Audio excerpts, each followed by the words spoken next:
আসসালামু আলাইকুম। আমার ৫ম শ্রেণীর ছোট্ট সোনামণি বন্ধুরা। আজকে আমি আবারও চলে এসেছি তোমাদের গণিত সমাধান নিয়ে। আমরা কোন অধ্যায় করছিলাম? আমরা করছিলাম অনুশীলনী ১ মানে অধ্যায় ১। এই অধ্যায় ১ এর আমরা গুণাঙ্ক করেছি এই ২ রকমের। ঠিক আছে? আজকে আমরা করব সহজ পদ্ধতিতে গুণ করো। তো সহজ পদ্ধতিতে কিভাবে গুণ করা যায় সেটাই আমরা আজকে শিখব। চলো শুরু করা যাক। এই যে গত ক্লাসে আমরা ২ টো অঙ্ক করেছিলাম। আজকে আমরা করব ৩ নাম্বার অঙ্ক। ৩ এর কোনটা দিয়ে শুরু করব বলো? ৩ এর চলো ১ম টা দিয়ে শুরু করি। ৩ এর ১ ৯৯৯ গুণ ৪৫। এটাকে কিভাবে সহজ পদ্ধতিতে গুণ করা যায় সেটাই আমরা আজকে শিখব। ৯৯৯ গুণ ৪৫। দেখো, আমি যদি সহজ পদ্ধতিতে গুণ করতে চাই সেক্ষেত্রে আমাকে একটা বিষয় লক্ষ্য রাখতে হবে যেন এই গুণের ভিতর আমি কোনোভাবে শূন্য আনতে পারি। কারণ আমি তোমাদের গত ক্লাসে বলেছিলাম যে গুণের ভেতর সবচেয়ে সহজ গুণ হচ্ছে শূন্যের গুণ। তাহলে আমরা প্রথম সংখ্যাটি একটু লক্ষ্য করব। কত আছে এখানে? ৯৯৯। এখন এটিকে আমরা কিভাবে শূন্যে পরিণত করতে পারি? দেখো, আমি যদি ৯৯৯ এর সাথে ১ যোগ করি তখন সেটা কত আসবে? ৯ আর ১ যোগ করলে ১০। ১০ এর ০ হাতে আছে ১, সে ১ আসবে এখানে। ৯ আর ১ ১০, ১০ এর ০ হাতে আছে ১, সে ১ আসবে এখানে এবং ৯ আর ১ এ ১০, ১০ বসে যাবে। তাহলে কত হলো? একক, দশক, শতক, হাজার। ১,০০০ হয়ে গেছে।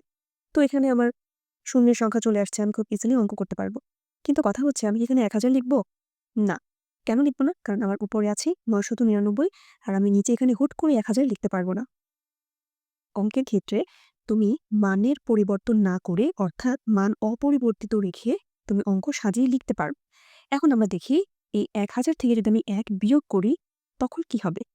দেখো, প্রথমে আমি কি ১ যোগ করেছিলাম, এবার আমি ১ বিয়োগ করছি। তাহলে কত হবে? ১০ থেকে ১ চলে গেলে ৯।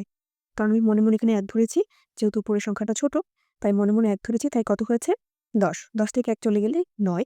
১ আসবে এইখানে। ১০ থেকে ১ চলে গেলে ৯। ১ আসবে এখানে। তখন আমি আবার উপরে মনে ১ ধরব। ১০ থেকে ১ চলে গেলে ৯। আবার ১ আসবে এখানে। তখন একে কি মিলে গিয়েছে। সেজন্য হবে এখানে কত? ০। ০ লিখতে হয় না। তাহলে ১,০০০ থেকে ১ বিয়োগ করলে কত আসে? ৯৯৯। এখানে কত আছে? ৯৯৯। তার মানে আমি বলতে পারি ১,০০০ থেকে আমি যদি ১ বিয়োগ করি সেটার রেজাল্ট কত আসবে? ৯৯৯। তার মানে ১,০০০ বিয়োগ ১ মানেও ৯৯৯। সুতরাং আমি এইখানে ৯৯৯ পরিবর্তে আমি লিখতে পারি একক, দশক, শতক, হাজার। ১,০০০ বিয়োগ ১। কেন?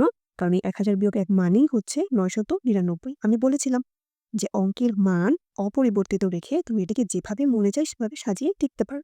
ঠিক আছে? তো আমি ১,০০০ বিয়োগ ১ লিখেছি। আর আমি এটিকে একটা ব্র্যাকেটে দিয়ে দিয়েছি। তারপর কত আছে? গুণ। এই গুণ বসে যাবে এইখানে। তারপর কত আছে? ৪৫। এই যে দেখো ৪৫ বসে গিয়েছে। ঠিক আছে? এবার আসি পরের লাইনে। এবার কি করতে হবে? এবার এই যে ৪৫ আছে, এই ৪৫ দিয়ে আমি ১,০০০ কে গুণ করব। আবার এই ৪৫ দিয়ে আমি ১ কে গুণ করব। মানে দুটো সংখ্যাকে আমি ৪৫ দিয়ে গুণ করব। ৪৫ দিয়ে প্রথমে ১,০০০ কে।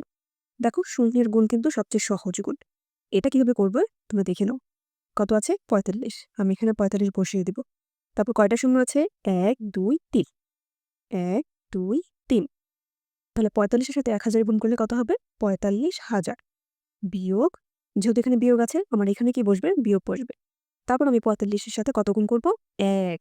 তাহলে ৪৫ একে কত হবে? ৪৫। ঠিক আছে? ৪৫ এর সাথে আমি আবার ১,০০০ গুণ করেছি। আবার ৪৫ এর সাথে আমি ১ গুণ করেছি। এবার আসো পরের লাইনে। এখানে কিন্তু ব্র্যাকেট থাকবে না। কারণ ব্র্যাকেটের ভেতরের সংখ্যাগুলোই কিন্তু আমি ৪৫ দিয়ে গুণ করেছি। তাই এখানে আর ব্র্যাকেট থাকবে না। ঠিক আছে? এবার ৪৫,০০০ বিয়োগ ৪৫। ৪৫,০০০ থেকে আমি ৪৫ বিয়োগ করব।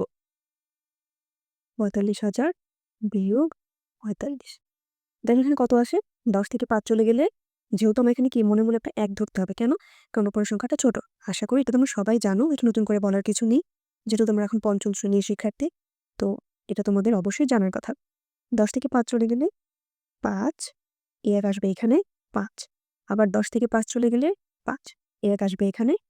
১০ থেকে ১ চলে গেলে ৯, এ ১ আসবে এখানে। 5 থেকে 1 চলে গেলে 4, হাতে কোনো সংখ্যা নেই, তাহলে এই 4 4-এর এখানে বসে যাবে। তাহলে কত হলো? একক, দশক, শতক, হাজার, অযুত 44,955। আমার উত্তর কত হবে? 44,955। ঠিক আছে? তাহলে সহজ পদ্ধতিতে যদি আমি গুণ করি 999 গুণ 45, আমার উত্তর কত আসবে? 44,955। তো আজকে এই পর্যন্তই। আমি আবার আগামী একটা ক্লাসে তোমাদের এই সহজ পদ্ধতিতে আরো কয়েকটা গুণ করিয়ে দেখাবো। ঠিক আছে? ততক্ষণ পর্যন্ত সবাই ভালো থাকো, সুস্থ থাকো। আল্লাহ হাফেজ।